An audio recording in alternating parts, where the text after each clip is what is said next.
Go away, said my mother-in-law, Catherine, in a very unfriendly way.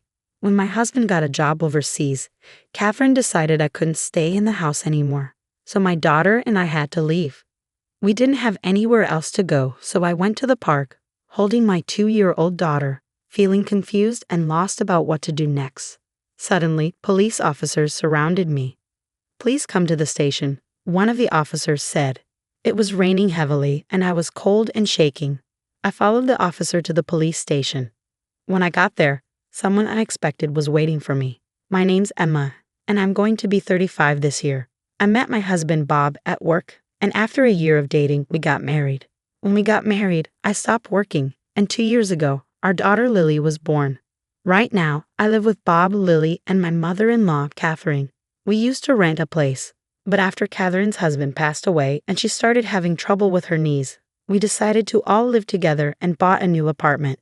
We thought about buying a house, but because Catherine's knees aren't so good, we figured it'd be better to live somewhere near public transportation. Buying an apartment was cheaper than a house back then, and it has an elevator, which makes things easier for us. Catherine also liked the idea of the apartment, so we put some money down and got a loan that will pay off over 35 years. Bob's job often involves traveling or moving to different places, but after we bought the house, we were told he wouldn't have to relocate anytime soon. However, he still travels a lot for work, about once a week to other states. Having a 2-year-old daughter, I feel really stressed when Bob goes away on these trips. At first, Catherine, my mother-in-law, was helpful, but now she doesn't pitch in with taking care of Lily at all. Instead, she makes more work for me. For example, she leaves dirty dishes lying around after eating, and she doesn't even bother to rinse cooking utensils, which makes them really hard to clean later. Even when I ask her to at least rinse them, she just says sorry and promises to do better next time, but she doesn't follow through. I noticed something strange recently. She rinses the dishes when Bob is around, but not when it's just me. At first, I thought it was okay since she sometimes rinsed them, but now I think she's doing it on purpose to make things difficult for me. It's not just about the dishes either. Sometimes she'll ask if I need anything from the store, and when I say no, she'll later say she actually did need something after I've already come back. This happens a lot. Considering Catherine's knee problems, I try my best to help her with moving around, but my willingness to assist has been decreasing over time. Catherine's behavior started not long after we all started living together, and it's been happening for years now. When I talked to a friend about it, she said, "That sounds like she's bullying you. Why don't you talk to Bob? I think he might help." But I worried that if I talked to Bob about it, Catherine, who doesn't have any other family, might end up in a care facility. So I thought it might be best for me to just put up with it. However, one day, something happened that made me reconsider. That day, I was planning to drop Lily off at my parents' house. They always enjoyed having Lily over and suggested I stay the night too. I wanted to, but I felt uneasy about leaving Catherine alone at home. So after a short chat with my parents, I decided to head back to the apartment where Catherine was waiting. When I got there, I realized I had left my keys at home, which left me feeling worried. But then I remembered that Catherine was home, so I decided to ring the intercom to get inside. I pressed the button and waited for her to answer, but there was no response. I wondered if she had gone out, so I waited outside for a while. But even after waiting for about 2 hours, Catherine didn't come back. It was getting dark, and I was getting worried. Just as it was getting dark, another resident returned, and I followed them inside when they unlocked the main entrance. I was sure Catherine was at home because she rarely went out at night. So I pressed the intercom button outside our apartment, but still there was no answer. I waited by the door for a while, and then I heard a faint sound from inside, which meant Catherine was there. I tried the intercom a few more times, but Catherine didn't come out. Feeling defeated, I decided to stay at a nearby motel for the night. I planned to go back home when Bob returned from his business trip. When I told Bob what happened with Catherine locking me out, he was understandably upset. But Catherine just brushed it off, saying she might not have heard me because of her age. I could tell she was smirking though. I was relieved to be back inside and grabbed my keys to pick up Lily from my parents' house. After talking to my parents about what happened, they offered me comfort and told me I could always come back to stay with them if things got too tough. Their words brought tears to my eyes, but I quickly wiped them away before heading home with Lily. For a while, things were okay with Catherine, But then, unexpectedly, Bob's transfer to another country became permanent. He asked me what I thought about it, but I couldn't give him an immediate answer. Considering the potential stress it could cause Lily, I decided it would be best for her and me to stay in the US. Soon after we decided I and Lily would stay in the US while Bob went to Europe, he had to leave. He was worried about us, but he was so busy with work that he didn't have much time to think about it. So it was just me, Lily, and Catherine at home. But as expected, things went downhill with Catherine once Bob left. On a stormy day, when it was unsafe to go outside, Catherine dropped a bombshell on me. She suggested that Lily and I should move out now that Bob was gone. "Excuse me, what do you mean?" I asked, shocked. "Just what I said. I think it would be better if you and Lily found somewhere else to live. I'll take care of things here. I just don't feel comfortable with strangers in the house. It would be best if you left right away," Catherine said. I couldn't believe what I was hearing. I've always tried to make living together with Catherine as good as possible. I've treated her like family even though we're not related. But to Catherine, it seemed like Lily and I didn't matter much at all. I was thinking about going back to my parents' house when Catherine suddenly said, "Why don't you just leave already?" Before I knew it, Lily and I were kicked out of our own home, just as we were, without even a chance to gather our things. No matter how hard I knocked on the door, Catherine wouldn't let us back in. I felt lost and confused. I carried Lily through the pouring rain to a nearby park. There was a shelter there that I hoped would keep us dry from the rain. Ideally, I would have gone to a motel or gone back to my parents' place. But I had left my wallet and phone inside the house. I felt helpless as I sat in the park, trying to figure out what to do next. I'm not sure how much time passed as the rain poured down. I was exhausted and cold, and I started to doze off. It was dark already, and even though it was summer, the cold was harsh, and I worried that Lily and I might get sick. As bad as things were, it seemed like the only option was to walk to my parents' house, even though it would take about 3 hours. As I was thinking about what to do next, I noticed 2 lights coming closer through the rain. They turned out to be police officers. I thought they might be able to help us, but before I could approach them, one of the officers called out to me, "Are you Emma? And is this little one Lily?" I was surprised they knew our names but replied, "Yes, that's us." Then the officer said, "Please come to the station with us." I wondered why they wanted us to go to the police station. If something was wrong, urged by the officer, Lily and I got into the patrol car. We were freezing from being out in the rain for so long, but the officers had brought big towels for us. "You might need these. We've got some spare clothes for you at the station," they said kindly. Curious about why they knew about us and why we were going to the police station, I asked, "How did you know where to find us?" They replied, "We'll explain everything once we're back at the station. For now, just try to relax." Exhausted, I soon fell asleep and woke up to find we had arrived at the police station. As I followed the officers into the police station, I was surprised to see Catherine and my uncle there. "Uncle, what are you doing here?" I asked. He explained, "Bob got in touch with me. He thought you might be having problems with his mom, and since he's overseas, he asked me to keep an eye on things for him." According to my uncle, Bob had talked to him about this before. He said Bob wanted him to keep an eye on things since he couldn't be there himself. My uncle had seen us in the rain earlier today. He had thought about taking us in himself, but he thought Catherine's behavior was too extreme, so he reported it to the police. That's how the officers knew where to find us. Catherine had also been asked to come to the police station.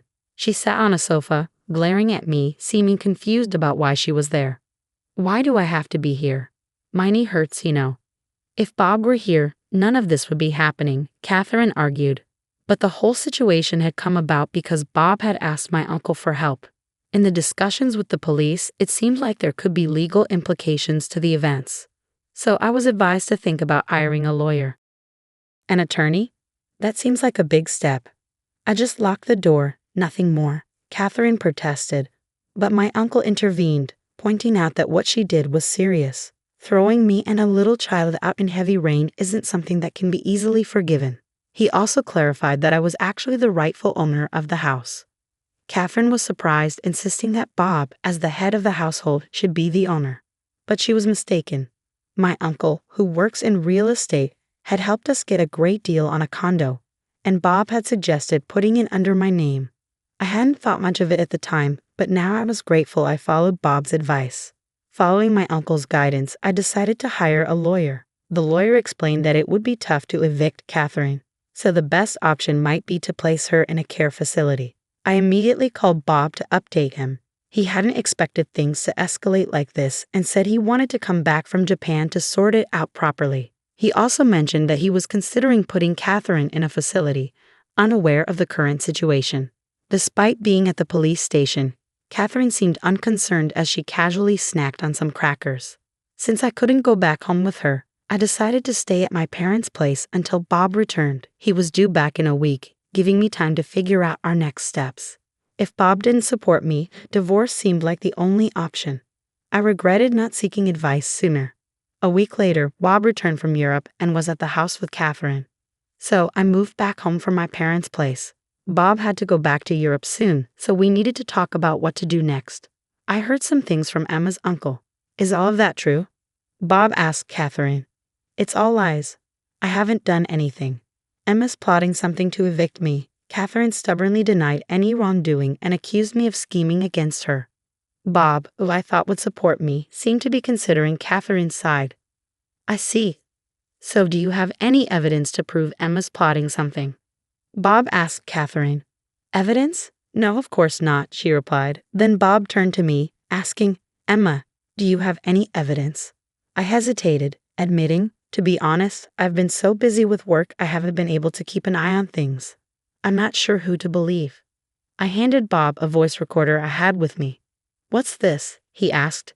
It contained recordings of Catherine's hurtful words and actions, capturing moments when she not only kicked me out but also often insulted me. When Bob played it, he heard Catherine saying awful things like, "You're such a worthless wife. I wonder why he even married you." Catherine quickly tried to defend herself, claiming it was taken out of context and just a one-time thing. But as the recordings played on, it became clear that her verbal abuse was a pattern, not just a one-off incident. Bob's hand trembled with tension and anger as he listened to the recordings. Catherine looked guilty as the truth sank in. Mom, what is this about? Bob demanded an explanation, but Catherine stayed silent. If you won't answer, then I have to believe this is all true. And if it is, I need to protect Emma and Lily. You understand that, right? Bob's anger was evident, something I hadn't seen in all our years together. Catherine, seeing this side of Bob for the first time, looked frightened and couldn't say a word. After many discussions before Bob's return to Europe, I made it clear that I couldn't continue living with Catherine, especially with Lily around. Bob seemed to agree, leaning towards placing Catherine in a care facility. However, Catherine strongly opposed this, making the discussions complicated. Despite her objections, I decided to sell the house. So you can't stay here anymore. If you don't want to go to the facility, you'll need to find somewhere else to live, Bob told Catherine. She resisted the idea of selling the house, but it was necessary for our plans. Lily and I had decided to move to Europe. Bob regretted not being more present for his family and wanted to be there for us moving forward. Although I was unsure about living abroad, knowing Bob would be with us made me feel better. Plus, it would be good for Lily to experience life in Europe at her young age. Selling the condo, which still had a mortgage, was our only option. If we didn't sell it, Catherine would have to cover the mortgage, which she couldn't afford on her fixed income. Considering her future, it was important for someone to be there to assist her. Despite our efforts, Catherine refused to move into a facility, so we had to forcefully place her there. I'm sorry, but I have to head back to Europe. Could you take care of any procedures needed here? Bob asked before leaving. With help from others, I managed to finalize Catherine's admission into the facility. The staff at the facility kept me updated on Catherine's condition, but it seems she's struggling.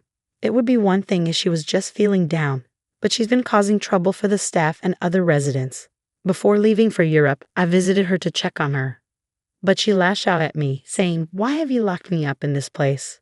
She also complained to the staff about the food, the beds, and the other residents. When I apologized to the staff, they were understanding. "It's okay," one of them reassured me. "We're used to this kind of behavior. Just leave it to us. We'll keep you updated, and if anything happens, we'll let you know. So don't worry." Despite all the harassment I endured from Catherine when we lived together, I couldn't help but feel worried as I headed to Europe. Upon arriving in Paris, Bob met me at the airport and we went to the apartment we had rented. They say rents in Paris are higher than in Texas. But since Bob's company gives him a housing allowance, we were lucky to find a spacious and affordable place. The neighbors in our building are very friendly and have been kind to me, even though I don't speak French fluently. Just yesterday, a neighbor shared some wine and cheese with me.